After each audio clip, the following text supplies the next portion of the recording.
This is the book Winchee, Mission Stories of Colin and Melva Winch by S Ross Goldstone. The true adventures of missionary pilots and nurses in the South Pacific, as retold to the children of Watertown SDA Church. I'm your storyteller, Austin Bacchus. Let's go! Today's chapter is entitled Ama Opening. Early in 1966, David Lundstrom arrived at Wewak with his wife Joyce and two daughters to begin a 3-year term working as a district director at Ambunti, a small isolated settlement on the northern bank of the mighty Sepik River. On arrival at Wewak, the family were delighted to renew their friendships with Colin and Melva Winch. Colin, Melva, and Joyce had trained as nurses together, and David had grown up in the Wahroonga area at the time. David shared Colin's enthusiasm for the use of planes in transporting missionaries and supplies throughout New Guinea, and determined to look for suitable land for an airstrip in the May River area. After the Lundstroms were installed at Ambunti, David prepared for his first patrol to May River aboard the MV Lelaman ship, in company with Mission President Les Parkinson. The journey motoring against the flow of the Sepik River was expected to take 3 days and several more hours in the swiftly flowing waters of the May River before they reached the May River Government Patrol Post. Day after day they passed through low-lying sago swamps as the Sepik snaked its way from mountains to the sea. The waters of the Sepik are brown and silt-laden, while those in the swamps are putrid with rotting vegetation. It was inhospitable countryside for mile after mile, with no visible high land on which to build an airstrip. On arrival at the patrol post, David noted that the hills dropped sharply into the waters of the river or the sago swamps, again giving no possibility of an airstrip. Visits were made to villages with small groups of Adventist church members along the banks of the upper reaches of the May River, some of which had small schools organized by national teachers. Many traveling hours from Ambunti and close to the West Irian border, the inhabitants' staple diet was sago and fish. They were not gardeners. There were a few coconuts growing on the banks of the river, and some villagers grew tapioca plants near their huts. Generally, they were only able to find sufficient food for their own purposes. When a mission worker was located in one of these villages, he would often experience extreme hunger as there was insufficient food to support him.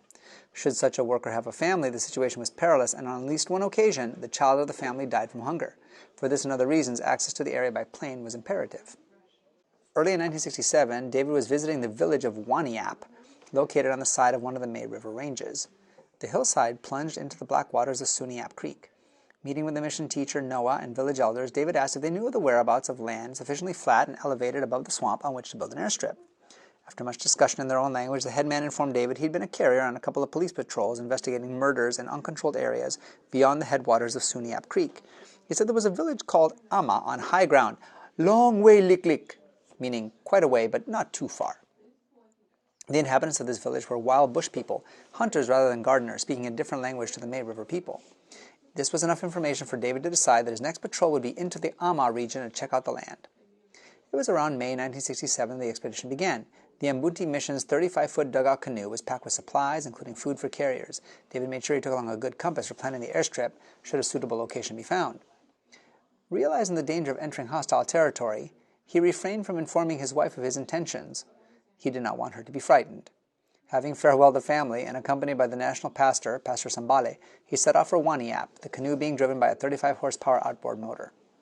On arrival, he selected a guide and suitable carriers, paying the going rate of 1 shilling per day per carrier plus food. The carriers were to ride in 2 village canoes towed behind the mission canoe. After an early morning worship and a hearty breakfast, the patrol party excitedly set off in the direction of the headwaters of the Suniap Creek. David was well aware that he was the first missionary to enter the area, and furthermore, he could expect hostility due to the fact that the only other outsiders who had preceded him in this region were police searching for a murderer. Local villagers did not appreciate police interference in their lives. As time went by, the going became more difficult. Trees had fallen into and across the narrowing stream until just before midday the canoe travel proved impossible. So they began the trek by land. Poles were cut to facilitate the carrying of waterproof boxes, a heavy battery to power the slide projector itself, medical supplies, food, all of this had to be hoisted on the backs of the carriers. The jungles and swamps were alive with leeches. They waded in the grass and on the leaves of the trees to latch on to any passerby from whom they could suck blood. David hired one young boy to just walk behind him and just pull the leeches from David's legs. With no trail to follow, the guide led the way through virgin forest and swampland, slashing through vines to clear a pathway for the rest of the patrol. It was slow, exhausting work requiring frequent rest stops in the tropical heat and humidity. As the afternoon passed, David inquired of the guide, how much further? Each time the question was put, the reply came back, close to Lake. Not far now. In mid-afternoon, the group was passing through an incredible forest of mighty trees through which the tropical sun could not penetrate. David and the carriers nervously sensed they were being watched by hidden warriors, doubtlessly armed with poison arrows. Soon they heard the muffled sound of drums beating out a warning that foreigners were in the area. The jungle telegraph was well and truly alive. Just before darkness fell, they finally broke through the jungle into a clearing, and the guide uttered one word, "Amma." David was faced with a group of naked warriors armed with long bows and an ample supply of arrows. No women or children were to be seen due to the warning given by the beating drums. Because of the lateness of the hour, David urged the guide to endeavor to communicate with the warriors, explaining that the visitors were mission people, not enemies, and they'd come in peace with medicine for the sick and good news to share. He also asked for a place to sleep for the night. After considerable chatter, none of which David understood, permission was given for them to stay, and the group was shown to a thatched hut with 2 rooms raised off the ground. Worship was held with fervent prayers of thanks to God for his leading and protection, and those appointed to prepare an evening meal set about their task with vigor. All were ravenously hungry, so the rice, mixed with canned fish, soon disappeared, and the tired patrol group fell into a deep sleep. On rising in the morning to the fresh early light, David noted that the women and children had returned and were busy with fire-making. Pastor Sambale conducted morning worship, and following breakfast, the whole village was invited to a tok-tok, meaning a meeting. When about 25 villagers were assembled, David proceeded to hand out gifts to both men and women, bush knives and tomahawks to the men, and pretty cloths suitable as wraparounds for the women. The joy of the recipients was tangible. A meeting for the evening was announced, and offers of medical treatment were made. Then the main purpose of the visit was explained, the construction of an airstrip should an appropriate strip of land be located. The guide and Pastor Sambala explained the value for them if a balus, or a plane, was able to land in the area, bringing help to the village. A major breakthrough occurred when 2 of the younger men stepped forward to enthusiastically explain to the people the advantages of the balus, or the airplane. These men had been conscripted to work on a coconut plantation, and they had flown in an airplane before. Consequently, the request for land and assistance in clearing the forest was met with an enthusiastic response by the villagers. David spent some time treating the sick, injecting for yaws, and dressing wounds and infected ulcers. The men of the village were advised that a long length of rattan cane, or kunda, was required to measure out the land, and when this was attended to, the group headed into the dense jungle. Now the real task began. The men with the rolled-up length of cane were called up with one end placed in the hand of one of them, who was told to remain stationary until called forward. The compass was placed in the care of Pastor Sambale, who was to keep the advance party on course. This group cleared a path up a slightly rising strip of land, with David stepping out 100 paces, then added another 10 for good measure. At this point, the cane was cut, and the man holding the other end of the starting point was called forward. This method of measurement was repeated 15 times, giving a strip of about 1,500 yards. There were no discernible humps or hollows in the area, and the width would be no problem. Final pegs were driven, and David was ecstatic. Mission accomplished. Next morning, David and Pastor Sambala left with a promise to return and get the work of clearing the airstrip underway. They decided to call in on the May River Government Patrol Officer to report on their activities. Expecting a favorable response, David was taken aback when the friendly officer became agitated, stating they had no permission to take a patrol into the restricted area. Had they encountered trouble, he would have been responsible to clean up the mess and notify relatives of those killed or wounded. On our last police patrol into the Amma area, we encountered a trap set by the locals who hated the police because they took away their people to jail, he explained. The villagers had set poison-tipped spikes in the mud on the track they knew the police always passed along. Those in the police contingent who did not wear heavy boots were badly injured. The patrol had to be aborted and returned for medical treatment. Hearing this, both David and Pastor Sambala knew they had been divinely protected, especially since David had been barefoot on the whole trip to Amma. Asking for and receiving forgiveness, David and Pastor Sambale headed home in the mission canoe, a trip hastened by the flow of the river. It was a joyful reunion when the great news was shared. Joyce was thrilled to listen to the details of the trip over the special meal she prepared for her loved one, and David was happily feasting on long-awaited home cooking. Colin was also delighted to hear the news, as was Pastor Lionel Smith, the newly appointed SEPIC mission president. An airship at Amma would be both cost-saving and time-saving for the work of the church. The journey that would then take more than 2 days by mission canoe would take about 35 minutes flying from Ambunti to Amma. Using Amma as a base, the whole of the May River area could be reached quickly and efficiently. However, first the land had to be cleared. This included felling huge trees, clearing dense undergrowth. Tools would be needed, including axes, picks, mattocks, spades, shovels, and bush knives. In 1968, David made several trips to Amma, realizing the task was beyond the ability of the local people with only basic tools available. They had done a magnificent job felling many of the huge trees, but these lay where they fell, many more than 100 feet in length.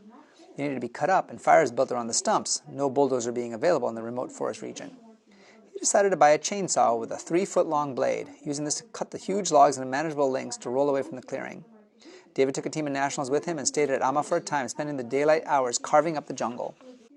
Months went by, and David patrolled again into Amma to check on progress, happily reporting back to Colin that he thought an initial landing was possible. Joyce Lundstrom now takes up the story. This section is taken from an article she wrote about the first landing of an airplane at Amma. Sierra Delta Bravo, Circuit Area Ama. The voice of missionary pilot Pastor Colin Winch came faintly from my radio. They were there above Ama. Would the strip be ready? Would they land? Sitting beside the radio, I could picture the scene with a little red and white plane circling the newly cut airstrip deep in the jungle of the May River area. I imagined the excitement on the ground below as the people watched and waited, and the uncertainty in the plane as around and around they went. Will we try it? It was October 21, 1969. The plane had come, permission for the initial landing had been given, and the plane was circling as 3 pairs of eyes searched the ground for likely bad spots. With Pastor Winch was Pastor Lionel Smith and my husband, David Lundstrom. They had left our mission station at Ambunti 35 minutes earlier with a load of cargo to do an airdrop, but they had discussed the possibility of landing if the strip looked good, and that was what I was anxious about. My husband had visited the strip a few weeks earlier, and he felt confident that little jobs remaining to be done had been done, but who can be sure until those wheels touch the ground? Sierra Delta Bravo. My thoughts were jerked back to the radio as I waited with bated breath. I'm going in for an initial landing. We'll report on the ground. I had the answer to my question. They were going down. Dear Lord, I prayed, watch over them and keep them safe. May the ground be firm and smooth. In my anxiety, I could imagine what was taking place. The decision to land had been made. A prayer for guidance would be said, and Pastor Winch would be busy bringing the plane down over the treetops in line with the strip, throttling back, lowering the flaps to slow the speed as slowly, carefully the wheels would come lower and lower to that patch of ground that somehow would suddenly appear to be nowhere near long enough or smooth enough. I knew that inside the plane, the tenseness would match my own as I waited for 5 long, fear-filled minutes. Sierra Delta Bravo, on the ground at Ama, the quiet voice said almost casually, "Thank you, God, they were down safely."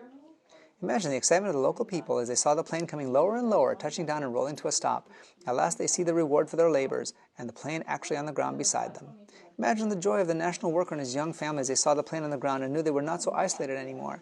Imagine the terror and pride of the headman and the wails of his wife and children as, after Pastor Winch does a solo takeoff to try the strip, he took the headman for a circuit of the area. Imagine, too, my fear. Sometime later I once more hear the familiar call, Sierra Delta Bravo, taxiing Ama for Ambunti, and I knew they were preparing to come home. I knew the danger there was in lifting the 3 of them off. Had the approaches been cut far enough back to allow the plane to get altitude before the trees blocked the airspace? Dear Lord, lift them off. Send the angels to lift them over the trees. And then imagine my thankfulness and relief as again the calm voice crackled in the room. Sierra Delta Bravo, left Ama, airborne. In 35 minutes they would be safely back in Ambunti, leaving behind them in the jungle the assurance that a better and happier way of life was starting, that medical help would be coming to heal their sores and diseases, and that their babies need not die through ignorance and malnutrition. Be sure to tune in next time for more stories from the book Winchee by S Ross Goldstone, which is available at the Adventist Book Center. And meanwhile, check out these videos and others on my channel, with many more mission stories and Bible skits for kids and adults. God bless you.